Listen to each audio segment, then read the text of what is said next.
దురదృష్టానికి తెల్ల చొక్కా తెల్ల ప్యాంటు వేస్తే అది నల్ల బంగారం పోతుని మహేష్ అవుతాడనేది బేజవాడ వాసుల మాట. ముఖ్యంగా వన్ టౌన్లో ఈయన గారి అదృష్టం గురించి చెప్పుకొని ఇల్లు లేదంటే నమ్మాలి. కట్టందుకో జానకి అంటూ కోతలు కోసి రాత్రికి రాత్రి పార్టీ మారిపోయిన జగన్ రెడ్డి దగ్గర ₹1 కోటి తీసుకున్నాడనేది ప్రధానంగా ఈయన గారి మీద ఆరోపణ. సరే, తీసుకున్న దానికి న్యాయం చేయాలి కదా. అందుకే కల్తీ నెయ్యి వ్యవహారంలో వైవి సుబ్బారెడ్డి వైపు మాట్లాడడానికి ఒకల్తా పుచ్చుకున్నాడు ఈ సచ్చుపుచ్చు లీడరు. సరే, వచ్చాక మనకి తప్పుతుందా? ఇదిగో మహేష్, మ్యాటర్ ఏంటో చెప్పు. కలియుగ వెంకన్న స్వామిని రాజకీయాలకి వేదికగా వాడుకుంటున్నటువంటి కూటమి ప్రభుత్వానికి తప్పనిసరిగా దేవుడే బుద్ధి చెప్పే రోజులు దగ్గరగా ఉన్నాయి. తిరుమల లడ్డూని ఎందుకు రాజకీయ ప్రచారాస్త్రంగా వినియోగించుకుంటా ఉన్నారో కూటమి ప్రభుత్వం సమాధానం చెప్పాలి. అసలు లడ్డూలో కల్తీ జరిగిందా? లడ్డూని మీరేమైనా పరీక్ష చేశారా? లడ్డూలో కల్తీ జరిగిందని మీకేమన్నా రిపోర్ట్స్ వచ్చాయా?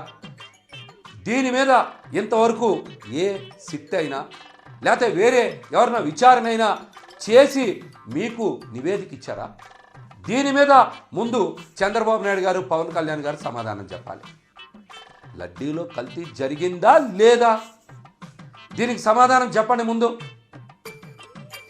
జరగనటువంటి కల్తీకి ఎక్కడా కూడా నాణ్యత ప్రమాణాలు తగ్గకుండా జరిగినటువంటి లడ్డూ తయారీలో కావాలని సంబంధం లేకుండా కల్తీ జరిగిందని ఇష్టానుసారం ప్రచారం చేసి కలియుగ వెంకన్న స్వామి ఆలయ ప్రతిష్టని చంద్రబాబు నాయుడు గారు దిగజారుస్తూ రాజకీయ ప్రచారికి వేదికగా వాడుకుంటా ఉన్నారు. చూడు మహేషా, నువ్వు లెక్కల పంతులకు ఎక్కువ, ఎక్కాల పంతులకు తక్కువ అన్నట్లుంది నీ సుదీర్ఘ సుత్తి.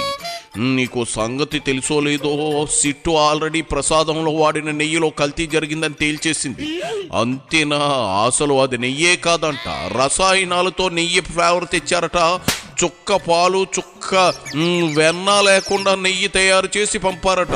ఆ బాబా భోలేనాథ్ కంపెనీ వాడు లంచాలు తిని మరిగి వైవి సుబ్బారెడ్డేమో నెయ్యినే వాడాలని హుకుం జారీ చేశారట. అది తెలియకపోయినా కూడా ఇది డ్రామా, రాజకీయం అంటావేంది? నీకు బొత్తిగా మ్యాటర్ తెలిసినట్లేదు. పాపం అవుట్డేటెడ్ స్క్రిప్ట్ ఆ సజ్జలు ఇవ్వడం, దాన్ని ప్రింట్ తీసుకుని నువ్వు 4 గొట్టాలు దొరికే కదా అటు ముందు మాట్లాడడం ఏమైనా పద్ధతిగా ఉందమ్మంటారు?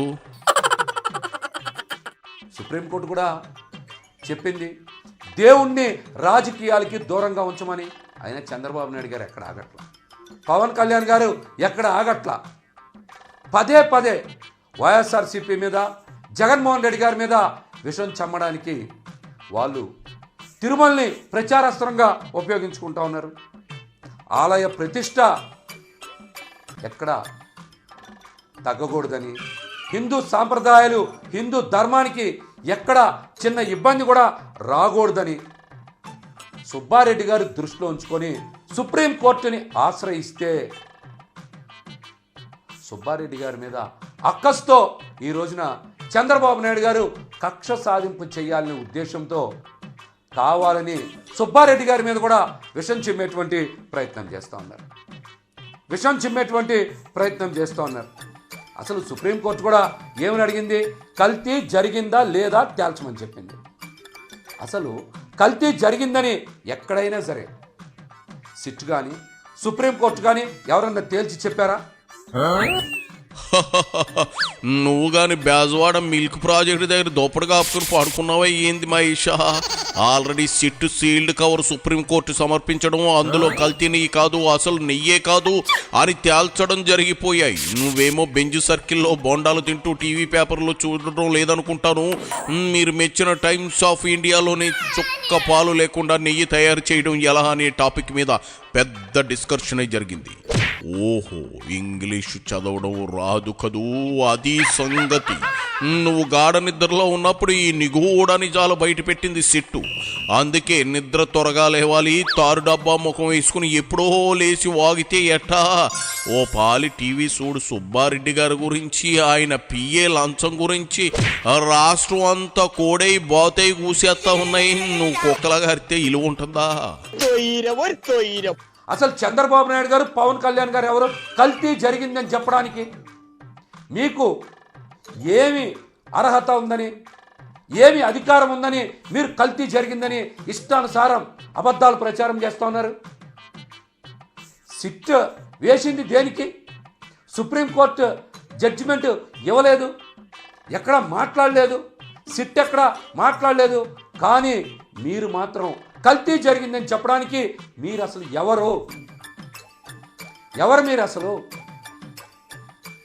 విచారణ పూర్తి కాలేదు, సుప్రీంకోర్టు ఎక్కడ జడ్జిమెంట్ గురించి మాట్లాడలేదు, అయినా మీరు పదే పదే ఇష్టానుసారం విష ప్రచారం చేస్తున్నారంటే దీనికి కారణం వైఎస్ఆర్సీపీకి ప్రజల్లో విస్తృతమైనటువంటి ప్రచారం వస్తుంది, బలం పెరుగుతుంది.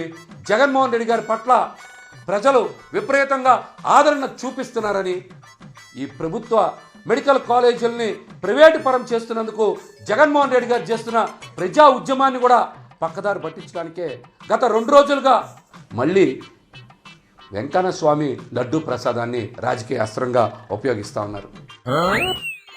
కల్తీ జరగలేదని చెప్పడానికి జగన్, వైవి సుబ్బారెడ్డి నువ్వు ఎవరో, పవన్ కళ్యాణ్ ఎవరో నీకు తెలీదా? చంద్రబాబు ఎవరో కూడా నీకు తెలీదా? పోనీ మీ పార్టీకి చెందిన వల్లభనేని వంశీని అడుగు చెప్తాడు. కాదు కూడదు అంటే మీ పార్టీకి చెందిన మాజీ ఎంపీ నందిగం సురేష్ని వెళ్ళి అడుగు. ఇంకా నీకు డౌట్ క్లియర్ కాకపోతే ఇన్ఫ్లుయెన్స్ ఉంటే జైల్లో ఉన్న జోగి రమేష్ని కదిలించి చూడు, వాళ్ళు ఎవరో నీకు చెప్తారు. అప్పటికీ అర్థం కాకపోతే కారుమూరి వెంకటరెడ్డిని లోపలేశారు కదా, పక్క సెల ఖాళీగా ఉందేమో కనుక్కో. నిన్ను 4 రోజులు బొక్కలో దోచుకు వండుకోవడానికి ఇచ్చేస్తా. అప్పుడు పవన్ ఎవరో, బాబు ఎవరో, చిన్నబాబు ఎవరో అన్నీ క్లియర్గా తెలిసిపోయి వచ్చేస్తాయి. జగన్మోహన్ రెడ్డి గారి సూచనల మేరకు 1000 ఆలయాల నిర్మాణానికి నిర్ణయాలు తీసుకున్నది వారి హయాంలోనే కదా. అలిపిరి నడక మార్గం పాడయ్యి మరి ఏదైతే పైకప్పు శిథిలావస్థకు చేరి ఎండలకి వానలకి పాడైపోతే 25 కోట్ల రూపాయల విరాళంతో అవన్నీ బాగు చేయించింది మరి వైసీపీ హయాంలో సుబ్బారెడ్డి గారు చైర్మన్గా ఉన్నప్పుడు కాదా. 320 కోట్ల రూపాయల వ్యయంతో చిన్నపిల్లల మల్టీ సూపర్ స్పెషాలిటీ ఆసుపత్రిని ఏర్పాటు చేసింది అప్పుడే కదా. అన్నిటికన్నా ముఖ్యమైనటువంటి విషయం, తిరుమల తిరుపతి దేవస్థానం ఉద్యోగుల 37 సంవత్సరాల కళను కూడా సుబ్బారెడ్డి గారి హయాంలో నెరవేర్చారు. 300 ఎకరాల్లో 62 కోట్ల రూపాయలు ఖర్చు పెట్టి సీనియారిటీ ఆధారంగా 5500 మందికి ఇంటి పట్టాలు ఇప్పించినటువంటి వ్యక్తి, ఇళ్ల స్థలాలు కేటాయించినటువంటి వ్యక్తి, వారి సొంత ఇంటి కళ సాకారం చేసినటువంటి వ్యక్తి సుబ్బారెడ్డి గారు. జగన్ భజనే అనుకున్నా, సుబ్బారెడ్డి భజన కూడా మొదలెట్టావా మహేషా? దేవుడు ప్రసాదాన్ని కల్తీ చేసేసి పొట్టగతులు లేకుండా జగను, సుబ్బారెడ్డి తయారవుతున్నారు. వాళ్ళ భజన చేతన నువ్వు కూడా తారు డబ్బాలు మోసే స్టేజ్ వచ్చి పడుతుంది. ఎందుకంటే 7 కొండల వాడు చాలా పవర్ఫుల్. ఎంత పవర్ఫుల్లో జగన్ రెడ్డిని అడుగు చెప్తాడు. 7 కొండలు కాదు, 2 కొండలు అన్న వాళ్ళ నాయన్ని అడుగు. లార్డ్ వెంకటేశ్వరుడు ఎంత పవర్ఫుల్లో, ఆయన ముందు మీరేం చేసినా చెల్లవు. ఎందుకంటే కలియుగంలో పాపాలు చేసే ఎవ్వరిని బాలాజీ వదిలిపెట్టరు. ఎందుకు వచ్చిన తంట? అనవసరంగా పాపాల మూట కొట్టుకోకు మహేష్. ఆలయాలు కట్టించాడా జగను? నిజమా? మాకు తెలియదులే. మరి ఎన్ని చర్చిలు కట్టించాడో కూడా చెప్తే బాగుంటుంది కదా. శ్రీవాణి ట్రస్ట్ ఏర్పాటు చేసి దళారుల ఆట కట్టించారు. మరి ఆ నిధులతో రాష్ట్ర వ్యాప్తంగా 2000 పైగా ఆలయాలు, భజనా మందిరాలు కట్టించాలని నిర్ణయం తీసుకున్నారు. అందులో 700కి పైగా ఆలయాల నిర్మాణం పూర్తి చేశారు. 176 పురాతన ఆలయాలు, శిథిలావస్థకు చేరుకున్నటువంటి ఆలయాలకి దగ్గర 100 కోట్ల రూపాయల నిధులు కేటాయించారు. దీంతోపాటు తిరుపతిలో గోవిందరాజస్వామి ఆలయానికి 100 కిలోల బంగారంతో తాపడం చేయించలేదా 2021లో? ఓరిని తాసారావుల బొడ్డు మహేషా, నీకో విషయం తెలుసా? టీటీడీ అనేది సపరేట్ వ్యవస్థ. అదేదో మీ జగన్ రెడ్డి భారతీయులు తమ ఆస్తులు రాసిచ్చి ఇవన్నీ చేయించినట్లు బిల్డప్లు దొబ్బమహక.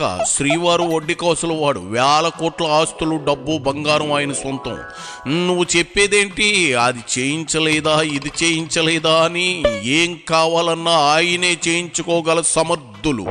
చేట్ల పేకలు ఆడుకునే 3rd గ్రేడ్ పొలిటీషియన్ నీతో చెప్పించుకోవాల్సిన అవసరం, అగత్యం ఆయనకు లేవులే మహేషు. ఇదిగో వెళ్ళి ఆ జిడ్డు గారి ఆవుదం ముఖాన్ని కడుక్కో, చూడలేక సత్తా ఉన్నాం. పోయా.